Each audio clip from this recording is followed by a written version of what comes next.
तो दोस्तों आज हम एक ऐसे ड्रामा के बारे में बात करने वाले हैं जिसको देखने के बाद आप भौचक्का रह जाओगे, हक्का बक्का रह जाओगे। इस ड्रामा का नाम है व्हाइल यू आर स्लीपिंग, जो 2017 की one of the most popular के ड्रामास में से एक है। साथ में इसी ड्रामा की वजह से ही 2017 में ली जोंग सुक को बेस्ट एक्टर का अवार्ड, बाई सूजी को सेकंड एशियन आर्टिस्ट का अवार्ड और जंग हायन को बेस्ट सपोर्टिंग कैरेक्टर का अवार्ड मिला था। और साथ में इस ड्रामा में आपको मेलोड्रामा के साथ साथ थोड़ा सा फैंटेसी के भी पंचेस देखने मिल जाएंगे। तो चलिए शुरू करते हैं आज के इस धमाकेदार कतई जहर वाली वीडियो को।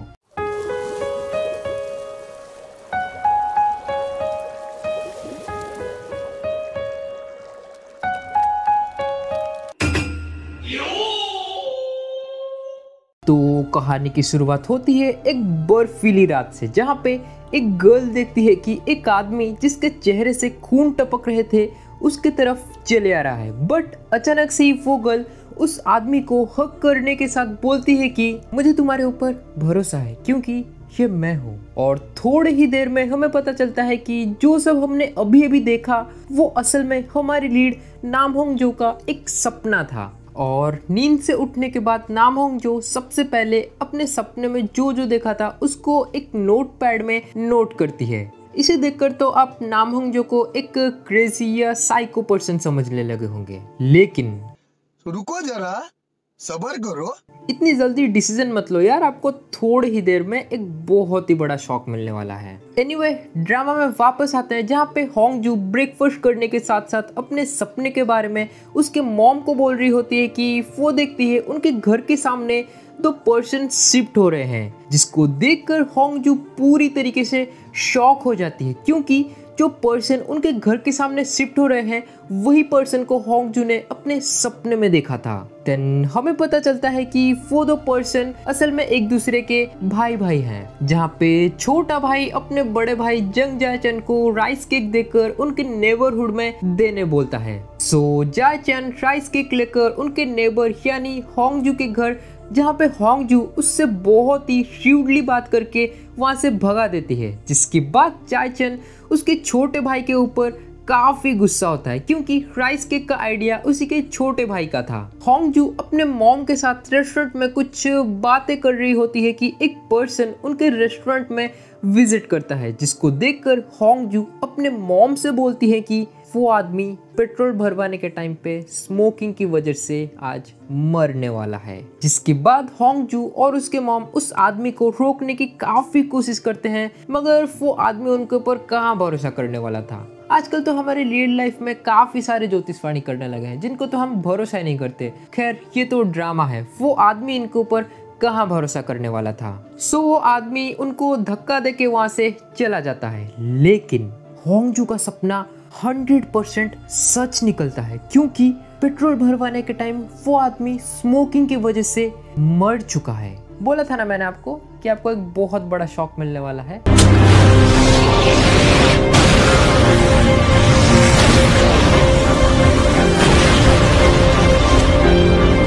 हमें पता चलता है कि जायचन नया प्रोसिक्यूटर बना है।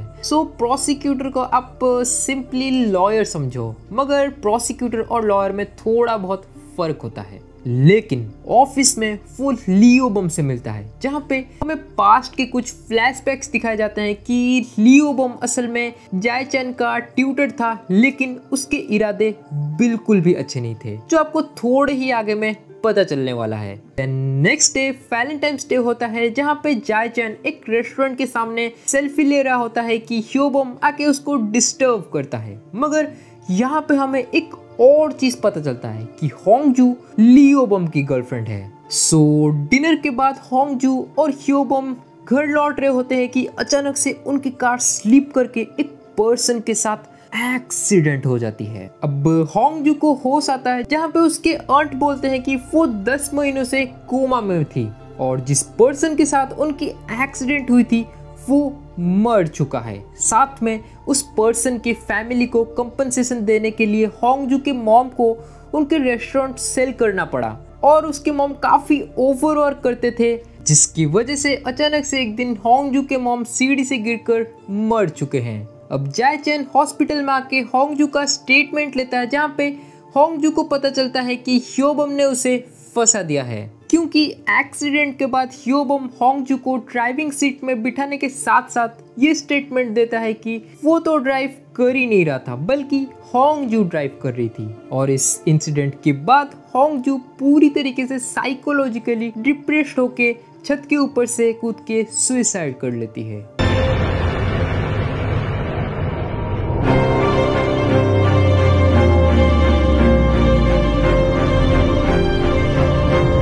बट यहीं पे एक बहुत ही बड़ा ट्विस्ट होता है कि वो कार एक्सीडेंट और होंगजू का सुसाइड करना असल में जायचन का सपना था।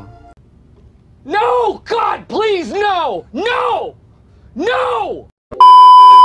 Oh my God. अब सपने से जागने के बाद जायचन कैलेंडर देखता है, जहाँ पे डेट होता है 14 फरवरी यानी वैलेंटाइंस डे का मॉर्निंग। इससे तो आपको एक चीज समझ आ गया होगा कि होंगजू की तरह ही जायचन ने भी अपने सपने में फ्यूचर देखा है। सो जायचन तो पहले इसे एक सपना सोचकर मजाक में उड़ा लेता है, लेकिन रेस्टोरेंट के सामने पहुंचने के बाद उसे पता चलता है कि उसका सपना सच हो रहा है। सो क्यूरियस होने की वजह से जायचन उनको फॉलो करता है, जहाँ पे उसे पता चलता है कि असल में ड्राइव ह्योबम कर रहा था और वो एक्सीडेंट करने ही वाले होते कि जायचन साइड से अपनी कार लाकर उनकी कार से ठोक देता है, जिसके बाद हमें बैटमैन का कैप पहने हुए एक पर्सन को दिखाया जाता है और ये वही पर्सन है जिसको ह्योबम ठोकने वाला था। अब जायचन कार से बाहर आता है, जहाँ पे ह्योबम उसे गुस्सा होकर बोलता है, तुम पास्ट में हुए इंसिडेंट का बदला लेने की कोशिश कर रहे हो ना।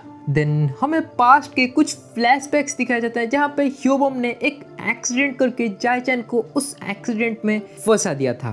बैक टू प्रेजेंट जायचन बोलता है कि वैसे भी मेरे बातों पे कौन भरोसा करने वाला है कि मैंने तुम लोगों को असल में एक एक्सीडेंट से बचाया है। और ये सुनने के बाद होंगजू की आंखों से आंसू गिरने लगते हैं, जिसके बाद वो सीधे जाके जायचन को हग करने के साथ साथ उसे बोलती है कि मैं तुम्हारे ऊपर भरोसा करती हूँ क्योंकि ये मैं हूँ। और ये वही सेम डायलॉग है जिसको होंगजू ने अपने सपने में इससे पहले देखा था।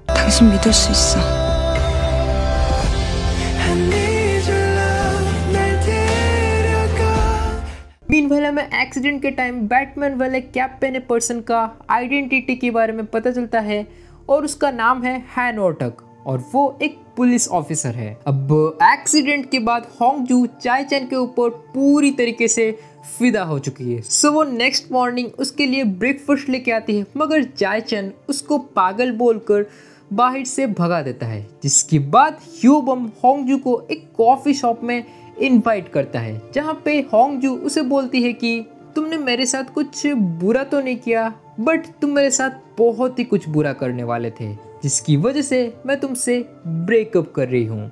मीनवाइल हमें एक और नए कैरेक्टर सोयुन से इंट्रोड्यूस किया जाता है, जो कि जायचन के छोटे भाई स्योंगुन की क्लासमेट है, जिसके ऊपर स्योंगुन को एक बहुत ही बड़ा क्रश है। इसी बीच जायचन अपने ऑफिस के डेस्क में ही सो जाता है, लेकिन उसकी नींद आंसू के साथ खुलती है, क्योंकि उसने सपने में देखा कि उसका छोटा भाई को एक मर्डर केस में अरेस्ट किया जा रहा है। जिसके बाद जायचन अपने भाई को कॉल करता है, जो कि स्कूल में बिल्कुल सही सलामत है।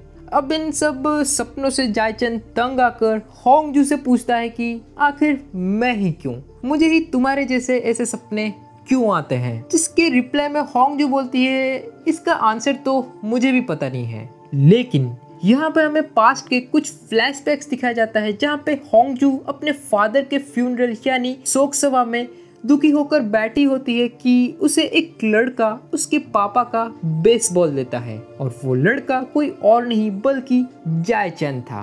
अब बैक टू प्रेजेंट होंगजू जायचन से पूछती है कि स्योंगवोन कौन है, जिसके जवाब में जायचन बोलता है कि वो मेरा छोटा भाई है। तभी होंगजू बोलती है कि उसका छोटा भाई एक मर्डरर बनने वाला है, क्योंकि उसने अपने सपने में देखा कि स्योंगवोन उसके फ्रेंड स्योन के डैड को मारने वाला है। मीनवाइल फुटेक कार में सोया होता है कि उसे सपना आता है सोयुन के पापा उसे काफी टॉर्चर कर रहे थे। सो स्योंगवोन उसे बचाने के लिए उनको छत के ऊपर से धक्का दे देता है। Oh my God. यहाँ से तो हमें एक चीज पता चलता है कि फू टैग भी फ्यूचर वाले सपने देख सकता है। अब जाई चेन और होंगजू मिलकर उसके छोटे भाई को ढूंढने जाते हैं जहाँ फू टैग भी होता है। सो उनकी किस्मत काफी अच्छी थी कि वो लोग कोई भी बुरी चीज होने से पहले वहां पहुंच गए थे। साथ में होंगजू सोयुन और उनके मॉम को रेस्टोरेंट में रहने के लिए इनवाइट करती है उनके फादर यानी सोयुन के डैड के बारे में जानने के बाद। अब घर लौटकर जाई चेन को अपने फादर के बारे में बहुत याद आती है, जिसके बाद हमें पास्ट के कुछ फ्लैशबैक्स दिखाया जाता है कि जाई चेन अपने फादर के साथ एक स्टोर में गया होता है कि वहाँ एक आर्मी का ड्रेस पहने पर्सन आता है, जिसकी बात जाई चेन के फादर उस स्टोर से जाने के लिए बोलते हैं। मगर जाई चेन के जाने के टाइम वो बोलते हैं कि प्रोसिक्यूटर, मेरा एक ही विश है कि तुम फ्यूचर में एक प्रोसिक्यूटर बनो। सो जाई चेन उनके बातों को ध्यान न देते हुए घर लौट रहा होता है कि उस स्टोर से गोली चलने की आवाज सुनाई देती है।